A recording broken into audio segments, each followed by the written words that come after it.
commencer cet exposé, de remercier vivement tous les présents et toutes les présentes ici et tous les organisateurs qui ont travaillé pendant longtemps pour mener à bien notre rencontre amicale et symphonique. Donc, le titre, comme vous l'avez dit, valorisation industrielle et conséquences sur la santé de l'homme et de son environnement. Donc, regardez un peu cette première diapo. Vous avez pratiquement les trois piliers de la vie sur Terre. L'air. Donc, vous avez l'air, vous avez la couverture végétale, vous avez l'eau qui se trouve dans cette couverture végétale qu'on appelle l'eau verte, et l'eau se trouvant sous le sol. Sommes-nous capables, je dis bien, sommes-nous capables de faire attention aux piliers de la vie? Vous allez voir avec quelques exemples que ce n'est pas un peu cette eau-là, donc l'eau qui est dit sous la terre, donc vous avez des rivières, vous avez des mers, des océans. L'eau peut venir soit de notre gouvernement en Tunisie, du nord, soit dans notre pays voisin, ou bien de très loin. Vous allez me dire, moi je vais faire attention à l'eau de la Tunisie. Il n'y a pas d'eau de la Tunisie. Il n'y a pas d'air de la Tunisie. L'air et l'eau peuvent passer sans visa ni passeport. Elles peuvent amener la vie, comme elles peuvent amener des ennuis, des maladies, etc. Donc si nos amis les Algériens ne font pas attention à l'eau qui vient d'Algérie par la Medjerda, etc., en arrivant à Medjerda, vous allez utiliser cette eau pour boire. Et si jamais on installe des usines sur les rives de cette eau-là, regardez un peu la qualité de l'eau, la qualité des fruits et des légumes que vous allez faire pousser à partir de cette eau-là, parce qu'on ne s'entend pas bien, parce qu'il n'y a pas de communication inter-amis, inter-voisins, que cette eau-là peut ne pas être ni buvable, ni utilisée en agriculture. Donc, il n'y a pas, je ne peux pas faire une conférence, je dis aujourd'hui je vais parler de l'air et demain de l'eau. Non, c'est tellement il y a une interaction entre les différents piliers de la vie que si on touche un seul pilier, les autres vont être touchés. Bien sûr, disons le maillon, le dernier chaînon, c'est l'homme. Donc, regardez un peu ce don de la nature, la mer. Bon, vous faites très attention à Cheb. L'eau de Cheb est propre, la plage est propre, mais la pollution peut venir d'ailleurs. Le lendemain, vous allez voir la plage qui était propre hier, le matin. On peut l'appeler une mer avec un accent grave RE ou bien avec un MER. Elle nous donne 80% de l'oxygène dans la salle, dans le monde. 80%. Ce n'est pas 2%, c'est 80%.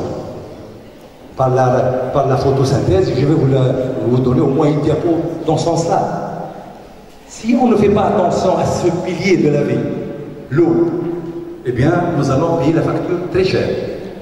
Avec 70% de notre poids, c'est de l'eau. Si jamais elle n'est pas propre, on ne sera pas en bonne santé. Faire du sport, c'est très souhaitable. Mais qu'est-ce qu'on respire en faisant du sport? De l'air, un des piliers de la vie. Si jamais cet air-là est pollué par un comportement industriel irresponsable, vous allez respirer de l'eau polluée, de l'air pollué. Et après vous allez, les poumons, les voies cardiovasculaires, etc., etc. Pourquoi? Parce que notre comportement n'est pas sage. N'a pas respecté la vie en général. Donc cette famille bien assise va discuter. Nous allons écouter nous allons lire qu'est-ce que les différents membres de la famille disent. Regardez. Papa, peut-on vivre sans air? Question qui peut se poser. Pourquoi pas? il dit non, bien sûr. Donc, comme c'est un pilier de la vie, on devrait faire attention. Je vous donnerai des diapos, mais catastrophiques. Pourquoi? Parce qu'on ne fait pas attention. À l'air. On verra l'eau aussi. Maman, peut-on vivre sans eau? Bon, la réponse est simple. Impossible.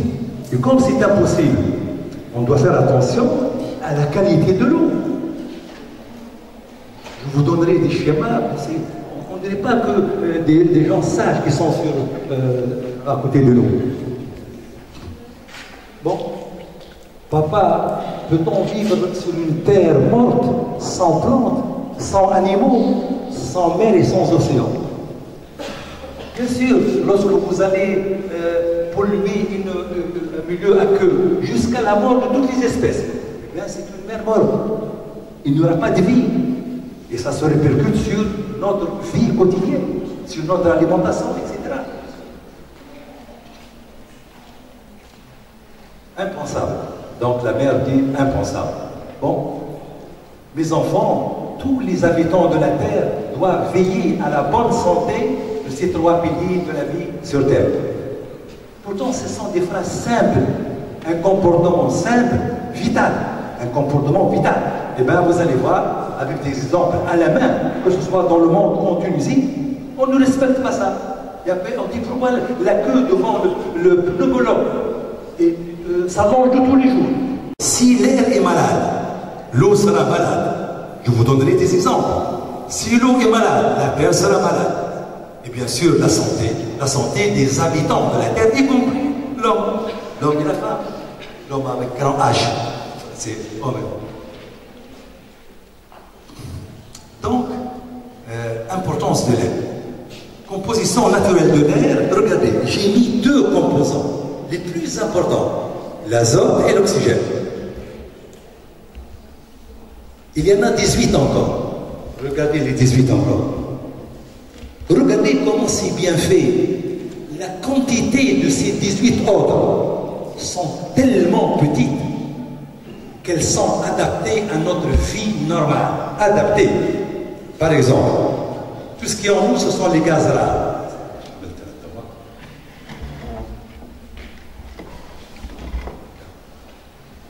Voilà. Donc, les gaz rares, regardez, argon, néon, hélium, krypton, xénon, regardez. Donc, c'est des quantités infimes, regardez. Et puis, vous avez le CO2, très peu, regardez. Vous avez CH4, très peu, l'hydrogène, l'oxyde d'azote et le CO. Donc, des quantités qui ne polluent pas, qui ne font pas de mal à la vie humaine, ni à la vie animale, ni végétale. Donc, chacun des constituants de l'air est valorisable. Donc, regardez, si jamais quelqu'un veut faire, disons, un projet, regardez, cette air, cette bioressource, qui ne coûte pas cher, c'est le don de la nature. Par exemple, il me dit, moi je vais me spécialiser dans l'argon, le gaz là, avec X utilisation. Donc, la matière première est disponible, il suffit de baisser la température jusqu'au point de liquéfaction de ce gaz, et puis, bien sûr, vous pouvez le vendre. Mais ce n'est pas simple. C'est de la physique, c'est de la chimie, c'est de la biologie, etc. Donc, chacun de ces constituants, de ces 20 constituants, peut faire plusieurs projets pour mes étudiants et étudiantes qui sont là. Valoriser le naturel. Bien sûr, sans faire de gaffe. Donc, chacun des constituants de l'air est valorisable. Donc, l'un est liquéfié à moins 195 et l'autre à moins 181. Donc, il suffit de maîtriser la température, les basses températures. Et vous aurez, bien sûr, les utilisations sont extraordinaires dans tous les domaines, à partir de ce qui est disponible devant vous. Il suffit du savoir-faire et vous ne manquez pas de savoir-faire. Donc l'air est à la base de très nombreuses valorisations. Presque la majorité des industries a besoin de l'oxygène de l'air pour produire l'énergie nécessaire à faire fonctionner les diverses machines de production. Je vous donne donner des exemples. Chaque valorisation, chaque pas a besoin de l'air. Bon, si chaque pas industriel a besoin de l'air, lorsque vous le prenez propre, soyez sage, rendez-le à la nature propre. Ou bien faites des gaz qui ne polluent pas, qui ne sont pas dangereux. Vous allez me dire, non, moi je vais valoriser, peu importe la qualité de ce que je vais mettre dans l'atmosphère. Non, on n'a pas le droit. Donc j'ai écrit ici les quelques industries en Tunisie qui ont besoin de ce pilier de la vie. Bien sûr, comme l'air, vous avez les industries donc agroalimentaires, matériaux, construction, mécanique, électrique, chimique, textile, bois et liège, chaussures, etc., etc. Nous avons à peu près 5731 types d'industries. Donc, disons plusieurs types, mais au moins 5731 industries qui utilisent la matière blanche. Alors ici, le maître discute avec ses élèves. Qu'est-ce qu'il leur dit? Peut-on valoriser l'air sans le polluer et sans le rendre toxique, parfois mortel? Mortel, c'est vrai, vous avez donné des chiffres. Alors, regardez. Donc, besoin important en air des industries extractives et de transformation. J'ai dit valorisation de bioressources. Regardez, vous avez le charbon, bioressources, la houle, le pétrole, le gaz. Vous avez donc le forage pétrolier, le gaz, etc. C'est vrai, vous avez le droit de valoriser. C'est notre devoir pour créer des emplois, des richesses, faire travailler tous nos compatriotes. Mais on n'a pas le droit de prendre du propre et de remettre des déchets. Parfois mortels, toxiques. Ça, on n'a pas le droit. Et ça, c'est votre travail, votre savoir-faire, votre niveau scientifique qui, normalement, et votre sagesse, normalement, vous interdisent tout ça, de remettre ce qui est toxique dans l'air et vous avez pris que du propre. Bon, ça, c'est une autre conférence à part, les gaz de schiste. On verra peut-être dans une autre conférence, c'est tout un autre problème, puisque qu'est-ce qu'on fait? On va aller vers les profondeurs dans le schiste qui est 4 fois plus dur que le béton, on va le casser, etc., etc. On en parlera plus tard. Alors, regardez ici, donc, besoin important en air des industries extractives et de transformation. Le phosphate, par exemple, une des richesses de la Tunisie. Vous ne pouvez pas faire un geste dans cette industrie sans l'air. Et vous allez voir lorsqu'on va prendre cet air-là, comment on va le rendre à l'environnement, aux gens qui respirent, qui travaillent, etc. Donc, le phosphate est très important parce qu'il est à base d'engrais, donc à base de produits agricoles, à base de notre alimentation, de notre richesse. Donc, bien sûr, l'industrie d'extraction des métaux, il ne suffit pas d'extraire, il faut aussi transformer, le vendre, ce qu'on appelle une valeur ajoutée à la matière première. Vous avez besoin, bien sûr, dans toutes les étapes de l'air, bien sûr, de ce pilier-là. Alors, prenons un peu l'agriculture. Est-ce que l'agriculture a besoin d'air? Regardez bien. Donc, préparation de la terre. Toute la machinerie a besoin d'air. Donc, qu'est-ce qui sort de nos moteurs, des tracteurs, etc. Qu'est-ce qui sort? Qu'est-ce qu'il y a comme gaz? Est-ce que c'est naturel? Est-ce que c'est peu polluant? Est-ce que c'est grave, etc. On verra. L'épandage d'engrais, bien sûr, ça demande de la machinerie. L'irrigation, ça demande aussi. Le contrôle des prédateurs par les pesticides, donc c'est toujours l'énergie. Donc ça, c'est une erreur à ne pas faire par avion, lorsqu'on discute. Vous avez la récolte, c'est la machinerie. Vous avez aussi l'industrie de transformation des données agricoles. Vous avez aussi le stockage et bien sûr le transport, que ce soit maritime, que ce soit terrestre ou bien aérien, nous avons besoin de l'air. Il faudrait donc faire attention. Il ne faut pas penser qu'on a beaucoup, vous allez voir. Donc, une personne comme vous, assise, consomme à peu près 6 litres, donc 6 litres par minute. C'est-à-dire, vous avez à peu près 8,64 mètres cubes par jour.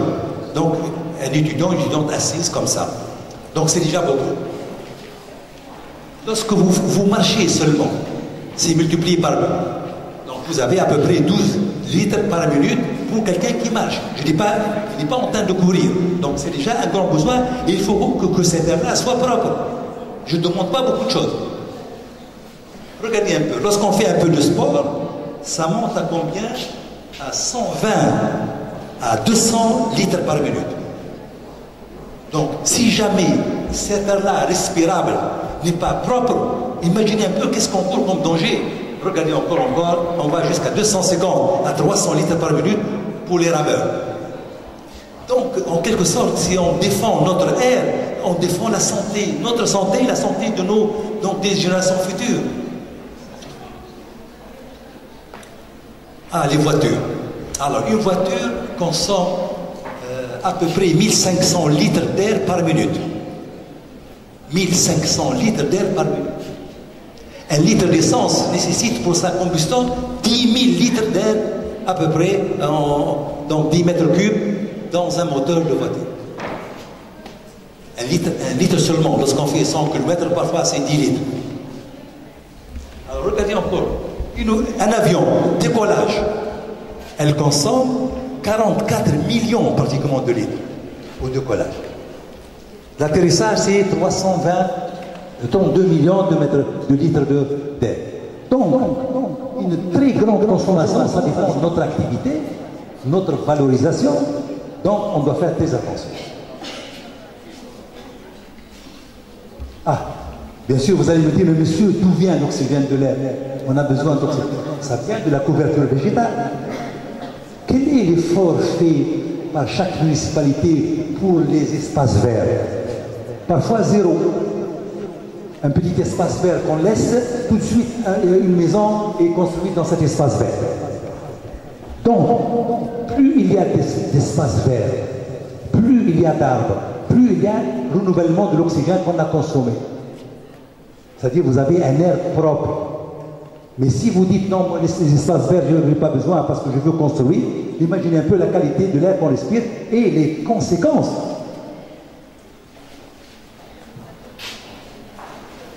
Un hectare de forêt dégage 10 à 15 tonnes d'oxygène par an. Un hectare. Alors, une personne qui consomme 700 grammes d'oxygène par jour, une voiture, elle consomme 22,25 kg d'oxygène par heure. Par heure. Regardez la différence. On consomme 700 grammes d'oxygène par jour, une personne comme vous et moi, alors que la voiture, 22 kg, bien sûr, 25 kg d'oxygène par heure, en roulant à 50 à l'heure, pas à 120 à l'heure, ou plus. C'est-à-dire qu'il y a un pilier de la vie auquel il faut faire attention parce que c'est un abus si on ne fait pas attention. Surtout si on ne plante pas des arbres de plus en plus pour un peu remédier à ce qu'on est en train de faire. Donc, voilà notre hectare de forêt, bien sûr. Voilà notre consommation. Et voilà, donc, par an, cette personne a besoin de 250,5 kg d'oxygène par an. La voiture a besoin de 195 tonnes par an. C'est-à-dire que, donc ça c'est pour, donc un hectare, ça suffit à 59 personnes. Par contre, ici, pour une voiture, il faut 13 hectares de forêt par voiture et par an. Donc, nos machines sont avides, sont gourmandes de l'air, donc de l'oxygène de l'air, surtout. Et on doit faire, bien sûr, attention. Donc une voiture, c'est l'équivalent de 767 personnes par an, point de vue respiration. Regardez un peu ce don de la nature. Moi, chaque fois que je vois cette réaction de la photosynthèse, je regarde un peu, je dis, regardez ça. Donc, ici, vous avez CO2. nous sommes en train de dégager du CO2 dans la salle. Qu'est-ce qu'elle fait, qu'est-ce que les arbres verts font? Ils dépolluent l'air avec l'eau se trouvant dans les feuilles et le catalyseur dans les feuilles vertes. Donc, qu'est-ce qu'on obtient? Une réaction tellement vitale et tellement propre qu'on reste bouche bée devant. Qu'est-ce qu'on obtient? On obtient du sucre, l'énergie, les fruits, la vie. On obtient de l'oxygène qu'on respire dans cette réaction. Et de l'eau, bien sûr, dans les fruits. C'est-à-dire qu'il n'y a aucun gaz polluant. Au contraire, c'est une dépollution. Le catalyseur, vous le connaissez, c'est la chlorophylle. Je vais écrire d'une autre façon. Regardez. Voilà, regardez bien. J'ai dessiné la structure de la chlorophylle, les trois. Et regardez cette réaction. Il faudrait au moins ce qu'on appelle mimer la nature, faire comme. Il ne faut pas se croire le chef de la nature. Non, mimer, faire comme. En chimie, lorsqu'on a un problème de réactivité, et on est incapable de faire une réaction, on regarde comment la nature fait. Et on essaie de faire comme. Mimer la nature. Donc regardez. Quel est le gaz qui pollue? Aucun. Toute cette réaction est propre et utile. Et vous allez voir qu'est-ce que les autres vont faire. Donc, je reviens toujours à la couverture verte, à cette chlorophylle, à cette réaction merveilleuse dans les feuilles vertes.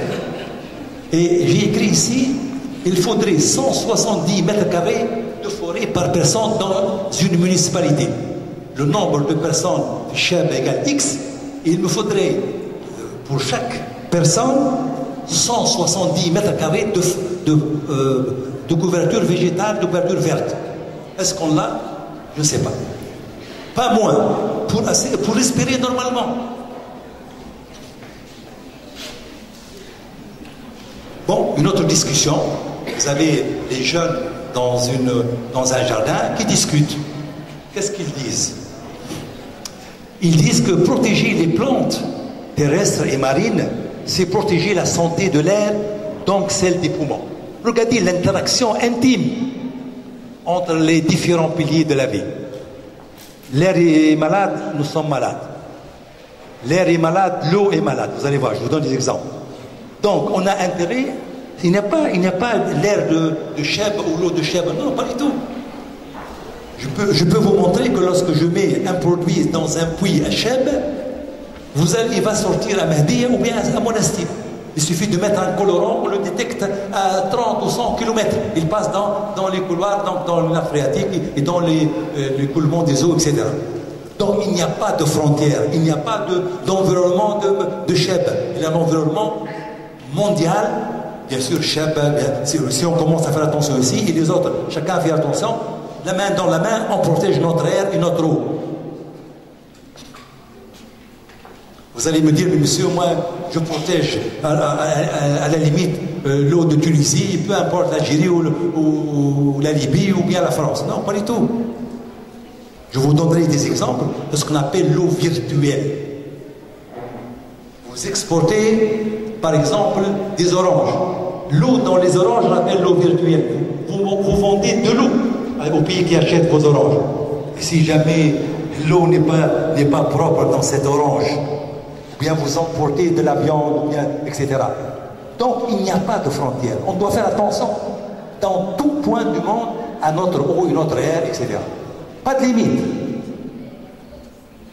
Donc alors, on continue. La mer fournit 80% de l'oxygène de l'air. Regardez comment le soleil passe sans problème. Donc la surface est propre, les algues et les plantes maritimes peuvent faire la photosynthèse, une partie de l'oxygène dégagé va monter pour nous, et l'autre va se dissoudre pour les poissons, les algues, etc. Donc c'est merveilleux, pas de problème. C'est comme ça. Regardez, la mer fournit 80% de... Regardez cette beauté, et vous allez voir comment Parfois, je ne sais pas, on est là ou on n'est pas là. Regardez comment on va se conduire. Regardez.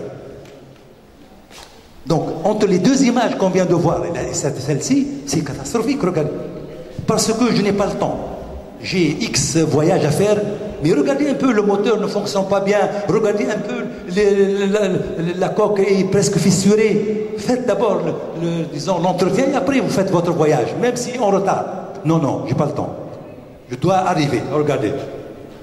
Il doit arriver, donc il va polluer des dizaines et centaines de kilomètres carrés. Il va tuer pratiquement tout ce qu'il y a sur nos rives, bien sûr, maritimes.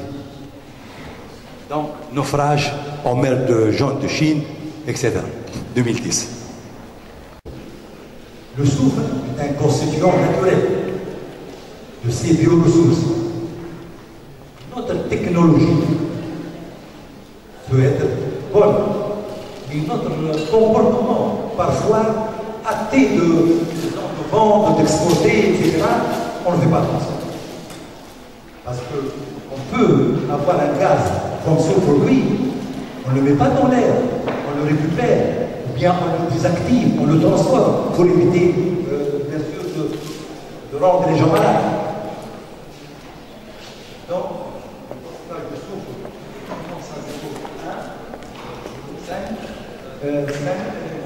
7, 1 à 4% sont exécutés.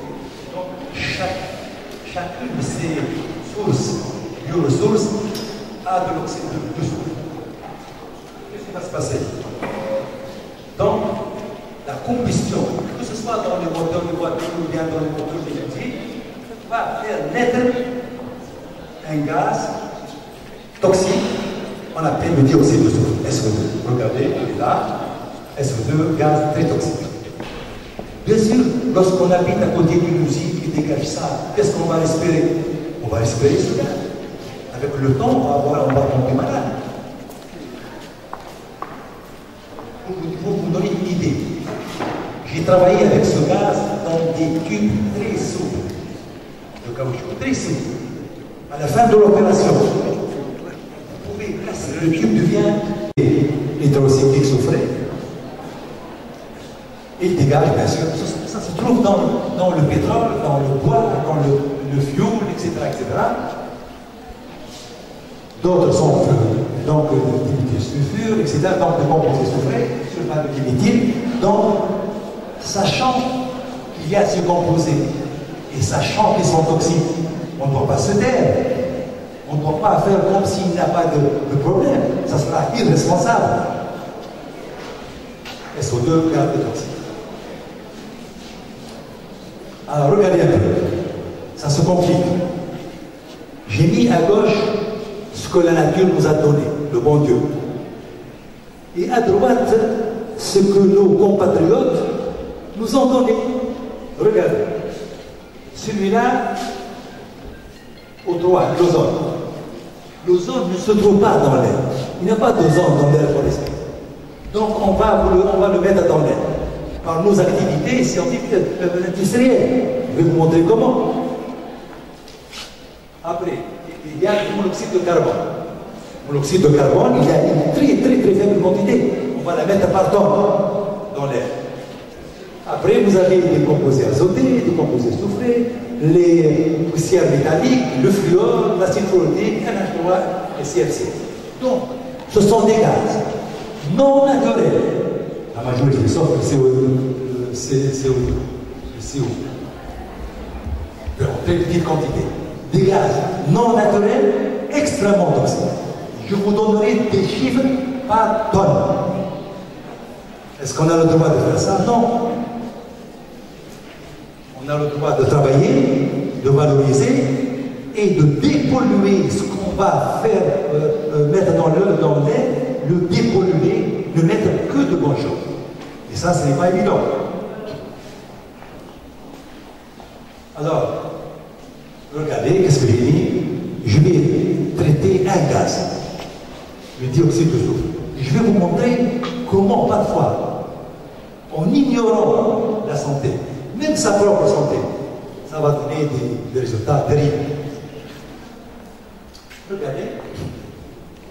Alors, toujours ce gaz-là, donc à partir de nos matières premières, combustion, il suffit de le mettre dans notre moteur de voiture, donc bien dans le moteur de notre usine, et ça nous donne du SO2. Après, SO2 peut passer encore oxydé en SO3. Après, il suffit d'avoir de l'eau, que ce soit SO3, après il suffit d'avoir de l'eau, du H2O, l'eau de quoi? De la pluie. L'eau de quoi? Des poumons. De la pluie à la limite, mais du poumon. Je respire SO3, et dans les poumons, qu'est-ce que je vais avoir? De l'acide sulfurique. Lorsqu'on le met sur le parterre, il va faire un trou dans la pierre. Puis on dit, ah, on a une lésion pulmonaire grave. Regardez l'acide sulfurique, et regardez, donc c'est qu'est-ce qu'il dit ici? Donc pluie acide, et puis inflammation, destruction des poumons. C'est-à-dire, bon Dieu nous a donné de la pluie qui donne des richesses et de la vie. La pluie va devenir acide. Elle va tuer tout. C'est pas normal. C'est pas donc, si vous voulez, c'est pas ça, c'est pas, si vous voulez, un comportement, bon comportement. Maintenant, regardons le moyen de locomotion. C'est toujours la valorisation de nos ressources liquides ou solides ou gazeuses. Le résultat est le même. Moins 11 millions d'étudiants, chacun a son travail. Parce qu'il y a tellement de problèmes à résoudre pour la santé, pour la qualité de la vie, pour nous et pour les autres. Donc, il n'y en a pas beaucoup, c'est pas vrai. Mais nous sommes incapables d'imaginer pour eux ce qu'il faut bien sûr travailler. Donc, solution pour le général de la pollution par SO2. Donc, une des solutions, l'énergie renouvelable. Bien sûr, vous avez l'énergie solaire, vous avez l'énergie éolienne, vous avez l'énergie hydraulique, et vous avez bien sûr l'énergie thermale. Vous allez me dire, est-ce que c'est possible? Oui, c'est possible.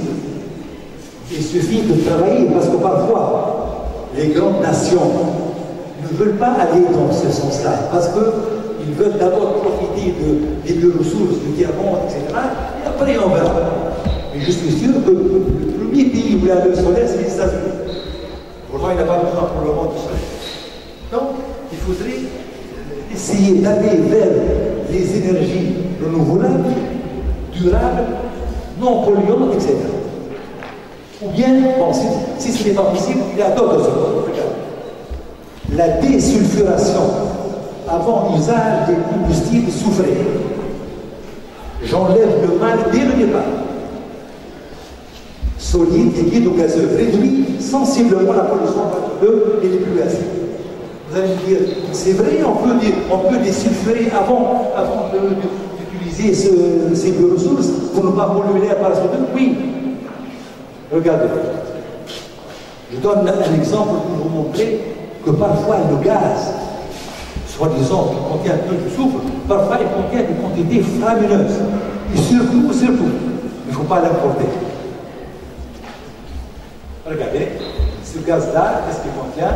62% de CH4, ça c'est souhaitable pour la combustion. Il contient 15% de H2S. C'est-à-dire le gaz, l'un des gaz mortels. CO2, bon, c'est beaucoup. H2S toxique et corrosif. Alors, H2S peut être récupéré par une réaction. Elle a 3 minutes.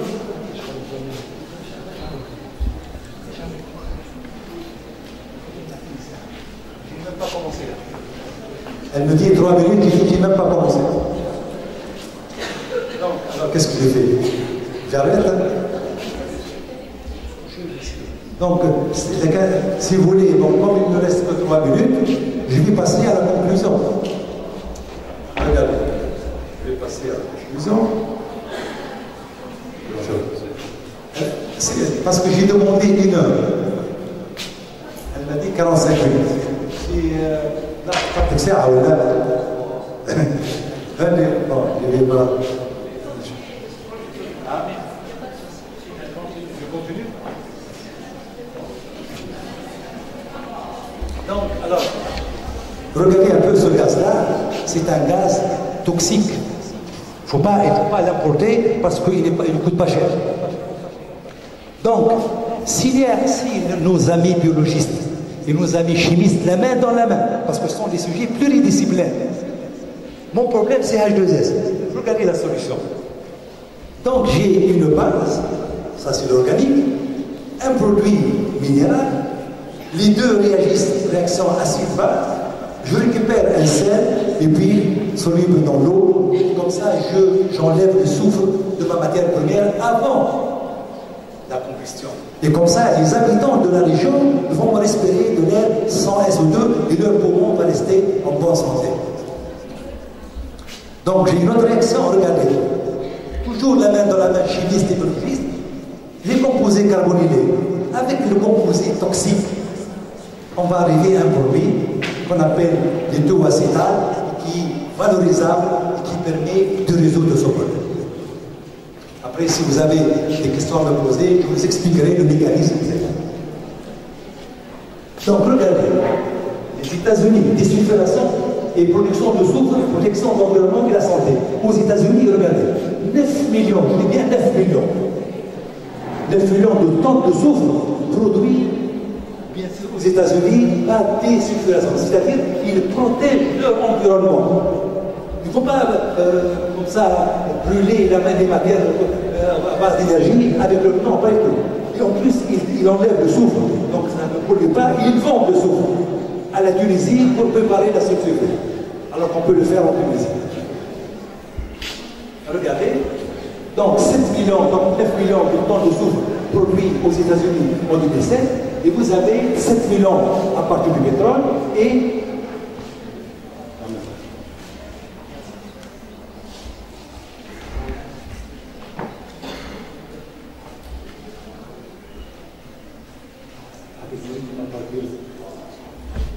donc, c'est pas grave. Donc, voilà. Et voilà. Regardez. Si dans nos régions, soit Sfax ou Gafsa ou Guebes, etc., regardez. Voilà le problème qui se pose ici. Ici. On récupère, il suffit de mettre la technologie pour récupérer ces deux gaz. SO2 et SO3. Pourquoi faire? Regardez. Donc d'abord, il n'y aura pas de pluie acide, protège l'environnement et les habitants de l'environnement. Et ici, on prépare l'acide sulfurique qui est nécessaire pour l'industrie des engrais phosphatés. Donc presque double gain. Donc base de la valorisation des phosphates, donc on peut le faire sur place. Après, regardez un peu, je vous donne des chiffres qui font peur. Regardez. Ces deux gaz, combien? 112 tonnes par jour. Par jour, 112 tonnes. Qu'on peut récupérer pour préparer cette matière première, à la limite qu'on importe, sous forme de soufre. Ah, regardez bien qu'est-ce que j'ai dit. J'ai dit attention aux mauvaises économies. Je parle à tout le monde, je parle aux politiciens, je parle aux responsables agricoles. Attention aux mauvaises économies. Bon, lorsqu'on me dit, mais monsieur, cette année on a besoin de devises, c'est pas la peine de manger les oranges haute qualité, on va les exporter pour un pays riche. Nous allons manger deuxième ou troisième classe d'orange.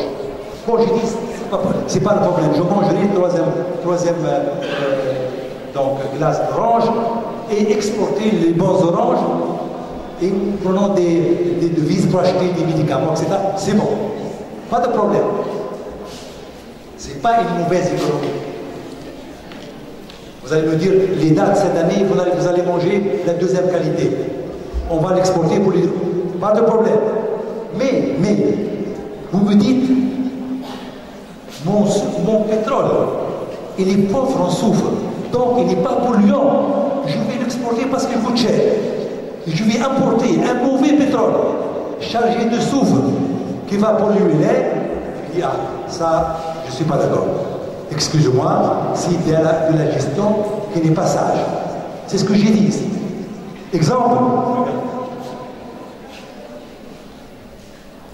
Un bon pétrole, il contient 1% de soufre. Je vais l'exporter, je vais avoir beaucoup d'argent. Et je vais importer 4%. Pour vous donner une petite idée, j'ai discuté avec certains industriels qui jamais de pas.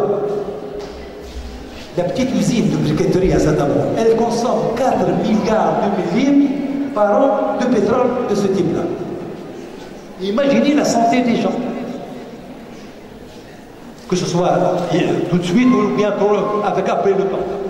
J'ai dit attention, ce n'est pas une bonne affaire et c'est presque interdit moralement. Réflexion. Réflexion. Peut-être après ça, j'ai dit pollution de l'air, respiration difficile. La vérité de la palisse. Pluie acide, santé menacée, réelle. Ce type de valorisation est-il sage? C'est pas sage. Alors qu'est-ce que je dois faire? Évitons de refaire les erreurs commises par les autres et prenons-les comme leçon. Je vous donnerai un exemple et peut-être après je vais conclure. Regardez. Londres, très belle ville. Regardez. Tout va bien. Mais, ils ont tellement fait de commandes, tellement aimé l'argent, ils ont oublié que dans Londres, ou bien Chèvre, ou bien Nice, parce que ça peut arriver n'importe qui. Il y a des gens qui veulent vivre normalement, qui veulent respirer leur droit à la vie. Non. On oublie ça, on passe les commandes, on fait, regardez qu'est-ce qu'on va faire. Regardez.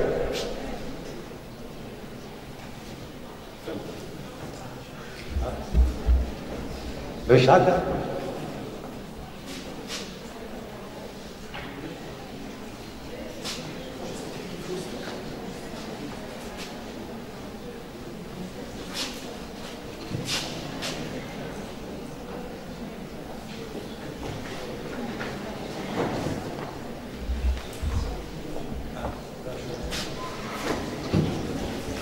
C'est au mois de décembre, ça va.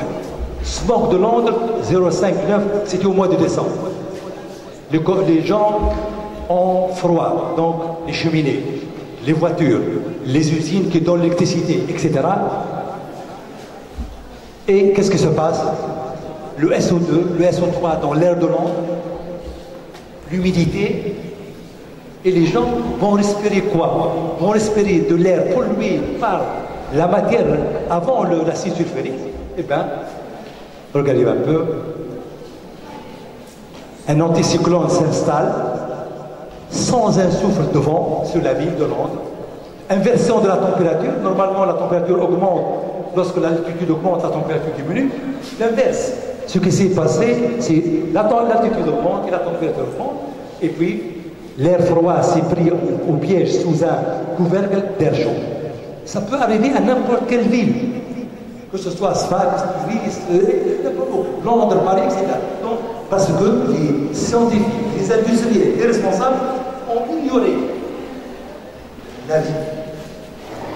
Alors regardez, un brouillard s'est formé ici, mêlé à quoi?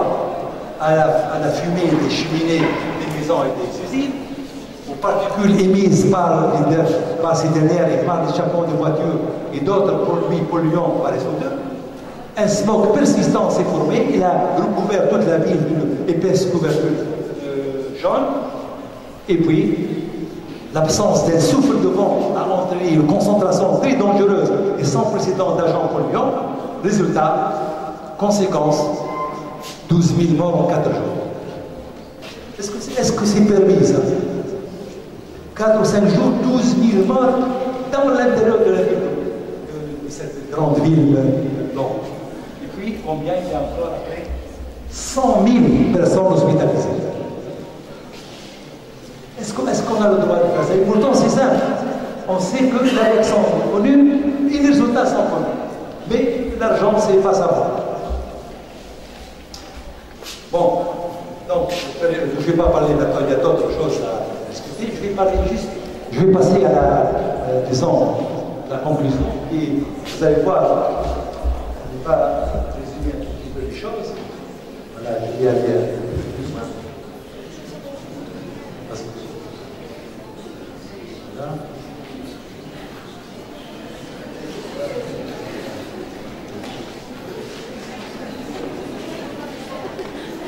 Voilà. Regardez là. Nous allons réfléchir ensemble. Alors, conclusion et réflexion.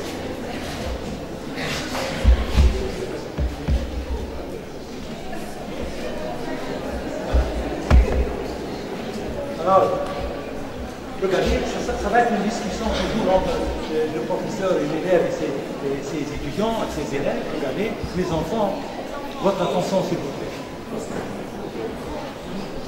Mes enfants, votre attention s'il vous plaît. Vous êtes tous mes enfants, faites attention. Alors regardez, question numéro 1, à quoi peut-on comparer notre terre et son environnement? Notre terre, il n'y a pas beaucoup, hein, alors, l'élève dit un paradis. Quelle bonne réponse. C'est vrai, c'est un paradis. C'est-à-dire, chair est un paradis. Regarde. Paradis, comme ça, ça c'est un paradis. À quoi peut-on comparer notre terre et son environnement? Toujours une deuxième réponse. Un magasin de pièces de cristal très précieuses. Donc c'est toujours quelque chose de très bien. Bon. Voilà. Imaginez. Alors, le professeur, le maître dit, mais mes enfants, vous avez effectué une recherche sur certaines valorisations des ressources naturelles réalisées par l'homme, mais parfois sans respect de sa propre santé, ni de celle de la terre, de son environnement. C'est vrai, mais regardez un peu qu'est-ce qui se passe à côté de vous. Pollution grave, c'est vrai, regardez un peu. Regardez cette voie donc, qui gagne l'eau dans une rivière, qu'est-ce qu'elle devient? Et les poissons sont tous morts par notre comportement. Regardez cette plage. Alors, maintenant il dit, à quoi peut-on comparer le comportement de l'homme polluant gravement son environnement? Ça va changer. Qu'est-ce qu'il dit? Il dit, à celui d'un éléphant sauvage traversant un magasin de porcelaine. Sont devenus sauvages, dans certains cas, parce qu'on ne sait pas comment respecter ni comprendre la nature, on fait comme ça, comme si rien ne se passe. L'éléphant est arrivé, regardez un peu, l'éléphant sauvage va pénétrer dans le magasin de porcelaine, et qu'est-ce qu'il va laisser chez lui? Regardez un peu. Il a tout détruit. Lorsqu'on prend une côte et on la pollue par le pétrole, toute la vie biologique va disparaître. Et pour longtemps. Lorsqu'on verse de l'eau à 5 degrés à côté des stations thermiques, la vie elle est plus ou moins à 1,5 degré. Tout va disparaître. C'est l'éléphant sauvage. Dans certains cas. La même chose, il y a un autre élève qui veut intervenir, il dit, à quoi peut-on comparer le comportement de l'homme polluant l'environnement gravement son environnement? Qu'est-ce qu'il dit? Il dit à celui d'une gomme qui efface et finit par disparaître. Parce que si on ne fait pas attention, on va disparaître. Ah, voilà la gomme. Elle efface, c'est vrai. On peut effacer plusieurs espèces et les faire disparaître. Ça continue. Et puis, ça disparaît. Donc la même famille va encore parler un peu. Papa, je suis très triste. La santé de notre mère, la terre, est menacée et celle de tous les peuples. L'autre, elle est triste aussi. Maman, je suis déçu et j'ai peur de la couche d'ozone qui nous protège des cancers peut disparaître parce que dans ma conférence, je parle comment l'homme est arrivé par ces gaz à la couche d'ozone et parfois il y a des trous. Et par conséquent, l'UV passe et les cancers sont multipliés par M. Bon, maintenant, papa, on ne peut pas mieux valoriser les richesses de notre mère la terre. La maman intervient, les enfants, l'espoir, en la sagesse de l'homme, des hommes et des femmes, est toujours perdu. Cet espoir, cette sagesse et la peur du point de non-retour sauveront l'humanité de la disparition et rendront le sourire et le goût de vivre aux locataires de la terre. Après tout, nous sommes des locataires. Papa, peut-on dire que les papas et les mamans ont hérité la terre et son environnement de leurs parents? Non. Les choses ont changé. Regardez, non, mes enfants. Maintenant, on dit que les papas et les mamans ont emprunté la terre de leurs enfants et des générations futures. Lorsqu'on emprunte quelque chose, on la rend comme elle est, et mieux peut-être. Et voilà, merci de votre attention.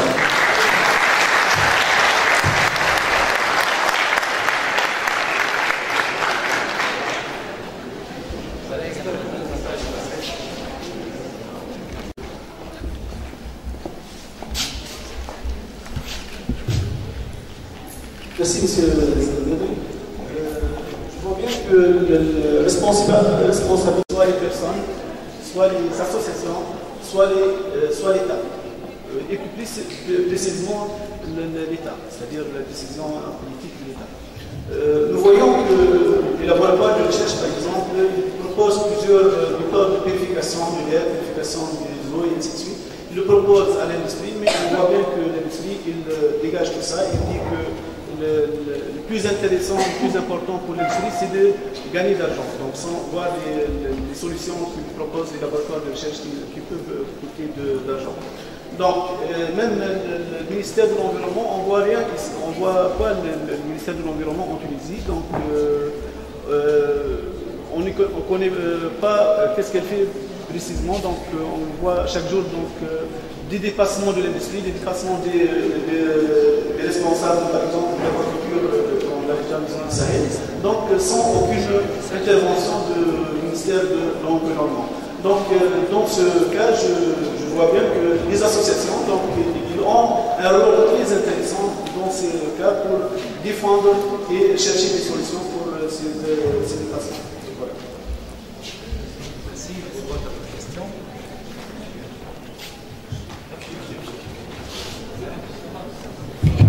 Donc, merci pour votre intervention. J'ai dit, nous habitons la même maison. Nous respirons le même air. Nous essayons de boire la même eau et les fruits et les légumes, c'est pour nous tous. Donc, ce n'est pas ni un problème local, c'est un problème national et international. Chacun de nous doit être mobilisé pour protéger sa santé, protéger l'air, protéger l'eau, protéger la terre, protéger les animaux, etc.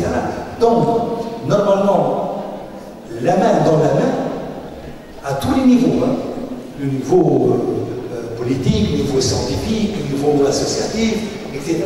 Donc, chacun doit être concerné, mais on devrait parler le langage de chaque parti. Il faut parler son langage, essayer de le convaincre avec la méthode qu'il comprend, etc. Donc, par exemple, à un certain moment, j'étais le responsable de l'association pour la défense de la nature et de l'environnement dans le gouvernement de Monastir, et j'essaie de sensibiliser les responsables. Par exemple, à un certain moment, ils déversaient par avion, je dis bien par avion, les pesticides sur la ville de Monastir parce que le président Obama arrive au mois d'août, juillet, août. C'est-à-dire c'est un bombardement de la ville.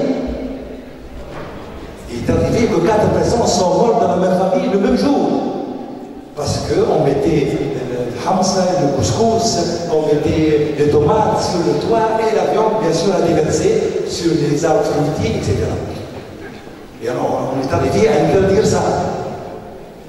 Donc, lorsqu'on arrive à comprendre aux responsables que ce sont des faux pas, c'est pas comme ça qu'on lutte contre les insectes. C'est par la propreté, par un traitement biologique, par la pro, etc. Donc, on arrive à parler aux gens le langage, bien sûr, à leur portée.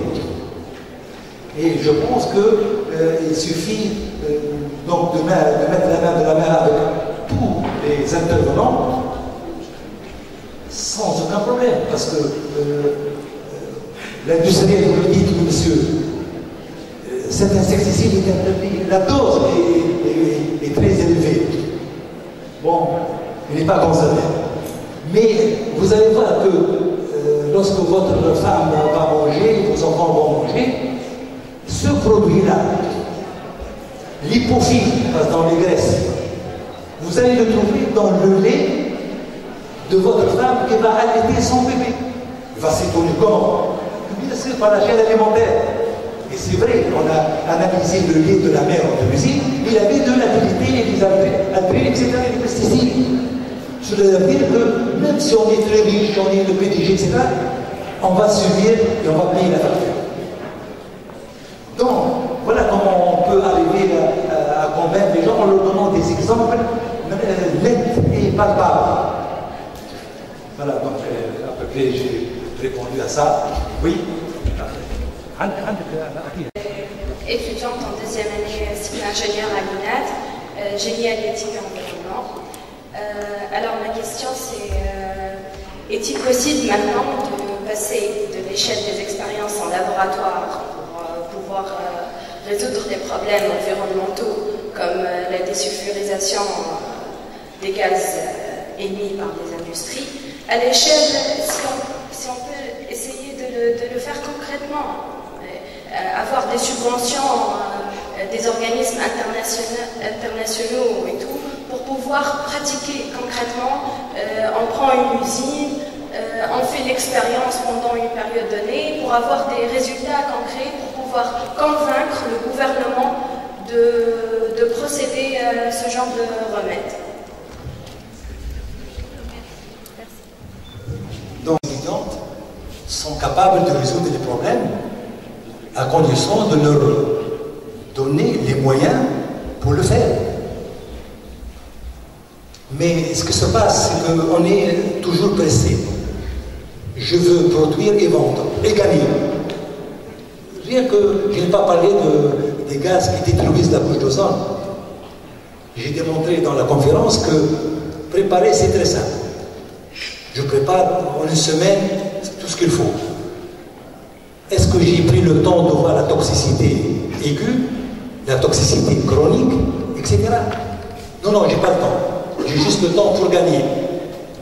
Et surtout, s'il y a des gens complices de la politique et des gens qui sont très influents, bien sûr, tout va être caché et on va continuer, bien sûr, dans la mauvaise voie. Mais lorsqu'on pense bien, il y a des garde-fous, il y a des associations qui sont là, vigilantes, des scientifiques qui ont bien sûr le devoir de nous protéger. Bien sûr, on va nous dire, mais monsieur, c'est vrai, c'est un produit facile à préparer, stable, ne coûte pas cher, etc., etc. Mais est-ce que vous avez fait les essais nécessaires pour voir la répercussion sur la flore, la faune et l'environnement en général? Ah non, ah. Donc ce n'est pas accepté. Voilà, donc plus on est éveillé, plus on est conscient, plus on est au niveau scientifique, et plus on va arrêter, bien sûr, les abus. Voilà, donc. Mais vous me dites, est-ce que c'est possible? Moi, j'ai confiance en vous et en votre savoir, et plus le savoir s'élève, plus on est à l'abri des erreurs, donc aucun problème. Mais parfois, ça dépend dans quel système politique, parfois, lorsque vous insistez, on vous dit vous êtes contre le gouvernement. Donc c'est terminé. Je ne suis pas contre le gouvernement, je suis pour la santé de tout le monde, y compris la vôtre. Mais il faut bien savoir comment discuter avec les responsables qui ont le pouvoir pour convaincre ces gens-là qu'il faut un développement durable. Les générations futures, lorsqu'ils vont arriver, ils vont trouver donc un air propre, de l'air propre, de l'eau propre, de la terre propre, etc. Donc voilà, tout est possible. Il suffit de savoir dialoguer, de poser bien les problèmes et de les défendre. Mais rien n'est impossible. Voilà.